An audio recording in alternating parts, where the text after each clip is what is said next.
Bye guys, today we're gonna keep on going with these little talks, and today we're gonna pretty much compare the sports entertainment versus competitive sports. So professional wrestling and like UFC, mixed martial arts. Real fighting. Sports entertainment and real sports, real fighting. It's sometimes kind of hard to tell the difference because nowadays you have Conor McGregor and you have Bellator. Bellator, they're doing their own thing. Let's focus on Bellator. With Bellator, now they're taking this McGregor style of like building fights and making it more entertainment than actual real like kind of deserving fights.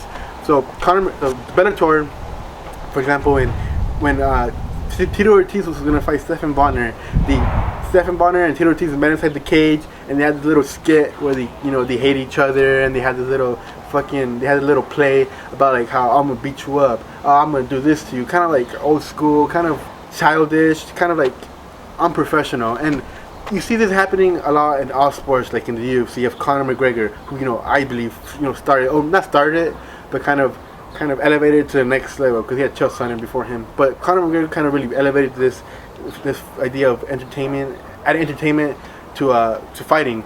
And you see people like Tony Ferguson who's starting to talk shit, and you have other fighters like who else? Who would be an example?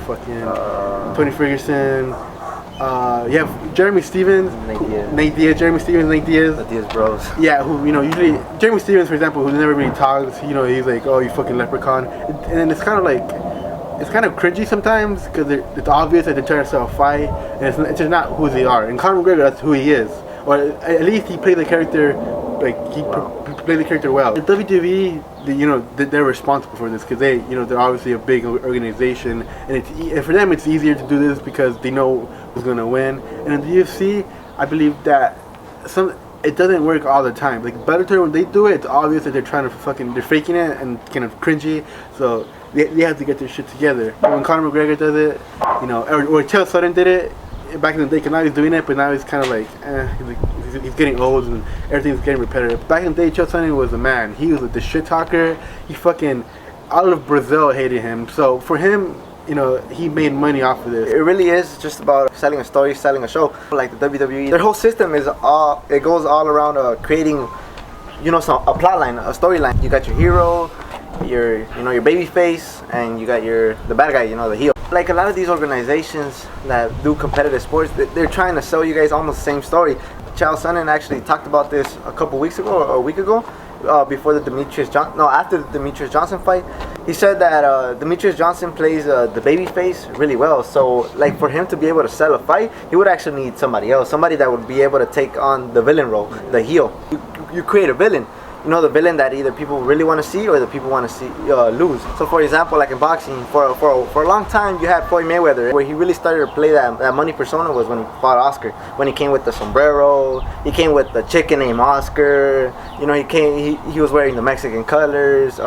People started hating him for that. So from there on, Floyd Mayweather would always play the bad guy. This kind of create the gap between the shit talkers and the Demetrius Johnson, you call it the babyface? The babyface. Yeah, Demetrius Johnson, who skill-wise, he's the best fighter in the world, but he can't sell pay-per-view because he doesn't want to doesn't want to go to the extreme and talk shit. And you have fighters like Daniel Cormier and Anthony Johnson, who they're not the best shit talkers, but they're jabbing at each other on social media, and that built the fight a little bit more. So Demetrius Johnson really needs that rival, kind of like the Canelo and Chavez.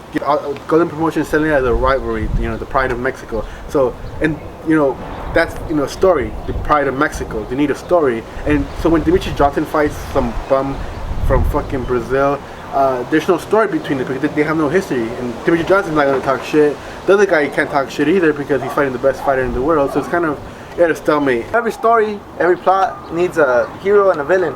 So if you just having all these nice guys, it just makes up a plain storyline, and nobody really likes to watch that. Like a lot of people, they watch it for entertainment. Believe it or not, man, there's a reason why the UFC has GSP fighting Michael Bisping instead of Michael Bisping fighting, Yoel Romero. Yeah, like the number one contender. Yeah, exactly, the number one contender, because everybody goes after entertainment. Exactly like the news. A story doesn't sell unless it has fucking, oh, Kim Kardashian wear this. Like honestly, who gives a the shit, but since we like entertainment, we like all that gossip bullshit.